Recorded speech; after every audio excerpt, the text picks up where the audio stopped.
ನಮಸ್ಕಾರ. ಇದು Narasapura industrial area entry ಆಗಿದ್ದೀವಿ. ಈಗ ಈ ರಸ್ತೆ ಹೆಚ್ಚು ಕಡಿಮೆ ಒಂದು 3 ವರ್ಷ 4 ವರ್ಷ ಈ ಭಾಗದ ಜನ ಅಲೆದಾಡ್ಬಿಟ್ರು. ಈ ರಸ್ತೆನ ಅಗದು ಬಗದು ಅದ್ಯಾವುದೋ ಪೈಪ್ಲೈನ್ ಮಾಡೋ ಒಂದು ಹೆಸರಲ್ಲಿ ಎಲ್ಲ ಅಗದು ಬಗದು ಎಲ್ಲ 3 ವರ್ಷ ಸತತವಾಗಿ ಕಾರ್ಯನಿರ್ವಹಿಸಿದರು. ಸೊ ಅದಾದ ಬಳಿಕ ಇಲ್ಲಿಂದು ಸ್ಥಳೀಯರು ಸ್ವಲ್ಪ ಎಚ್ಚೆತ್ಕೊಂಡು ಸ್ವಲ್ಪ ಸಂಘಟನೆಗಳ ಮುಖಾಂತರ ಸ್ವಲ್ಪ ಹೋರಾಟಗಳು ಮಾಡಿ ಅವ್ರದ್ದು ಕೆಲಸನ ಸ್ವಲ್ಪ ವೇಗ ಮಾಡಿಸಿ ಈ ರಸ್ತೆನ ಹಾಕ್ಸ್ಕೊಂಡ್ರು. ನೋಡಿ, ಇವಾಗೇನು ನೀವು ನೋಡ್ತಾ ಇದ್ದೀರ ರಸ್ತೆ, ಈ ರಸ್ತೆನ ಹಾಕ್ಸ್ಕೊಂಡ್ರು. ಆ ರಸ್ತೆ ಹಾಕಿ ಒಂದು 2 ಮಂತ್ಸ್ ಆಗಿರುತ್ತೆ. ಮತ್ತೆ ನಮ್ಮ ಈ ಇಂಜಿನಿಯರ್ಗಳಿದಾರಲ್ಲ, ಅವ್ರು ಏನೋ ಮರ್ತೋಗಿದ್ದಾರೆ ಪಾಪ. ಕೆಲವೊಂದು ಕಡೆ ವಾಲ್ವ್ ಹಾಕಬೇಕು, ಕೆಲವೊಂದು ಕಡೆ ಪೈಪ್ ಜಾಯಿಂಟ್ ಹಾಕಬೇಕು, ಕೆಲವೊಂದು ಕಡೆ ಮತ್ತೊಂದು ಮಗದೊಂದು ಅವ್ರದ್ದು ಇರುತ್ತಲ್ಲ. ಯಾಕೆಂದರೆ ಲಕ್ಷಾಂತರ ರೂಪಾಯಿ ಖರ್ಚು ಮಾಡಿ ರಸ್ತೆ ಏನೋ ಒಂದು 3 ವರ್ಷ ಆದಮೇಲೆ ಈ ಸ್ಥಳೀಯರೆಲ್ಲ ಒಗ್ಗೂಡಿ ಕೆಲವೊಂದು ಹೋರಾಟಗಳ ಮುಖಾಂತರ ಈ ರಸ್ತೆನ ಪಡ್ಕೊಂಡಿರ್ತಾರೆ.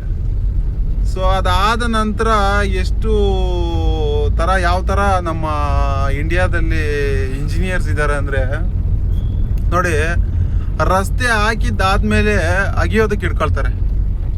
ಏನಕ್ಕೆ? ಅದ್ಯಾವುದೋ ವಾಲ್ ಫಿಟ್ ಮಾಡಿಲ್ಲಂತೆ, ಮತ್ತು ಕೆಲವೊಂದು ಕಡೆ ಲೀಕ್ ಆಗ್ತಾ ಇದೆ. ಇವ್ರು ಏನು ಮೊದಲು ಕತ್ತೆ ಕಾಯ್ತಾ ಇರ್ತಾರ ಅಂತ ಈ ರಸ್ತೆ ಹಾಕಕ್ಕೆ ಮೊದಲು ಎಲ್ಲಿ ಲೀಕೇಜ್ ಇದೆ, ಎಲ್ಲಿ ವಾಲ್ ಬರಬೇಕು, ಇವ್ರಿಗೆಲ್ಲ ಒಂದು DPR ರೆಡಿ ಮಾಡಿ, ಒಂದು ಸ್ಕೆಚ್ ರೆಡಿ ಮಾಡಿ ಕೊಟ್ಟಿರ್ತಾರೆ. ಸರ್ಕಾರ ಆಗ್ಬೋದು ಅಥವಾ ಪ್ರೈವೇಟ್ ಕಂಪ್ನಿ ಆಗ್ಬೋದು, ಯಾರೇ ಆಗ್ಬೋದು, ಒಂದು DPR ರೆಡಿ ಮಾಡಿರ್ತಾರೆ. ಇಲ್ಲಿ ವಾಲ್ವ್ ಬರಬೇಕು, ಇಲ್ಲಿ ಜಾಯಿಂಟ್ ಬರಬೇಕು, ಇಲ್ಲಿ ಕಾಲರ್ ಬರಬೇಕು, ಇಲ್ಲಿ ಟೀ ಬರಬೇಕು ಅಂತ ಹೇಳ್ಬಿಟ್ಟು.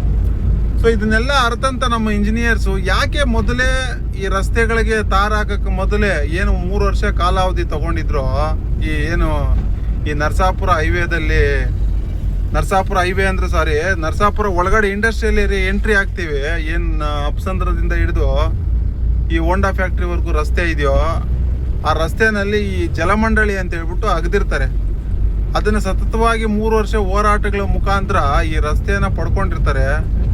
ಆ 3 ವರ್ಷ ಆದಮೇಲೆ ರಸ್ತೆ ಹಾಕಿದ್ದಾದ್ಮೇಲೆ ಮತ್ತೆ ಅಗಿತಾರಲ್ರಿ. ಯಾವ್ಯಾವ ರೀತಿ ಇಂಜಿನಿಯರಿಂಗ್ ಮಾಡ್ಕೊಂಡು ಬರ್ತಾರೆ ರೀ ಇವರು, ಎಲ್ಲಿ ಇಂಜಿನಿಯರಿಂಗ್ ಮಾಡಿದ್ದಾರೆ ಅಂತಲೇ ಗೊತ್ತಾಗಲ್ಲ. ನಮ್ಮ ಸರ್ಕಾರಗಳು ಅದೇ ಥರ ಇದೆ. ಯಾರೋ ಒಬ್ಬರು ಕೆಲ್ಸಕ್ಕೆ ಬಾರದೆ ಇರೋರ್ತಕ್ಕಂಥವ್ರಿಗೆ ಈ ಟೆಂಡರ್ಗಳು ಕೊಡ್ತಾರೆ. ಅವ್ರಿಗೆ ಅಟ್ಲೀಸ್ಟು ಆ ಒಂದು ರಸ್ತೆ ಬಗ್ಗೆ ಜ್ಞಾನನೇ ಇರಲ್ಲ.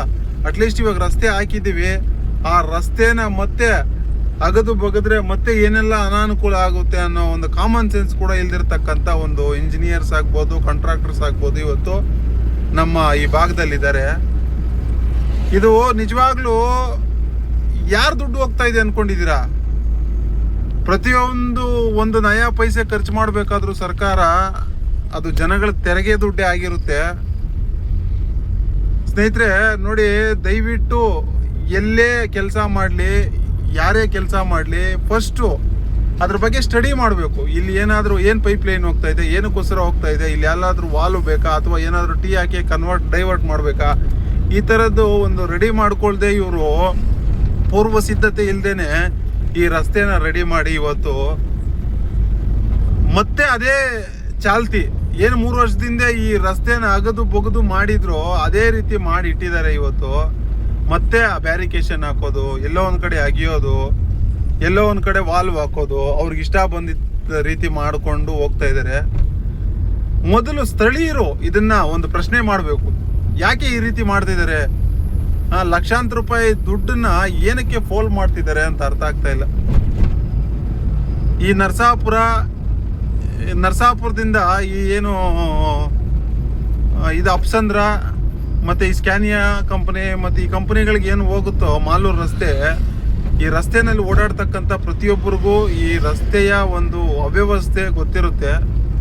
ಸೊ ದಯವಿಟ್ಟು ಮುಂದಿನ ದಿನಗಳಲ್ಲಾದ್ರೂ ಯಾರೇ ಒಬ್ಬ ಕಾಂಟ್ರಾಕ್ಟರ್ ಆಗ್ಬೋದು, ಇಂಜಿನಿಯರ್ಸ್ ಆಗ್ಬೋದು, ರಸ್ತೆದು ಬಗ್ಗೆ ಡೀಟೇಲ್ಸ್ ತಿಳ್ಕೊಳ್ಳಿ ಫಸ್ಟು. ಅಥವಾ ಅಲ್ಲಿ ಕೆಳಗಡೆ ಕಾಮಗಾರಿ ಮಾಡ್ತಕ್ಕಂಥ ಒಂದು ಇದನ್ನ ತಿಳ್ಕೊಳ್ಳಿ. ಅದಾದ ನಂತರ ನೀವೇನು ಬೇಕಾದರೂ ಮಾಡಿ, ಜನ ಒಪ್ತಾರೆ. ನೀವು ಈ ಥರ ಮೂರ್ಖತನದ ಪರಮಾವಧಿ ಈ ಥರ ಕೆಲಸಗಳು ಮಾಡಿದರೆ ಯಾರೂ ಒಪ್ಪೋದಿಲ್ಲ. ಇದು ಜನಗಳ ಒಂದು ಇದು ಅಂತಲೇ ಹೇಳ್ಬೋದು. ಏನು ಹೇಳಿ, ತೆರಿಗೆ ದುಡ್ಡನ್ನ ಪೋಲ್ ಮಾಡ್ತಾ ಇದ್ರು ಅಂತಲೇ ಹೇಳ್ಬೋದು. ಸ್ನೇಹಿತರೆ, ದಯವಿಟ್ಟು ನೋಡಿ, ಕಮೆಂಟ್ ಮುಖಾಂತರ ನಿಮ್ಮ ಅನಿಸಿಕೆಯನ್ನು ತಿಳಿಸಿ.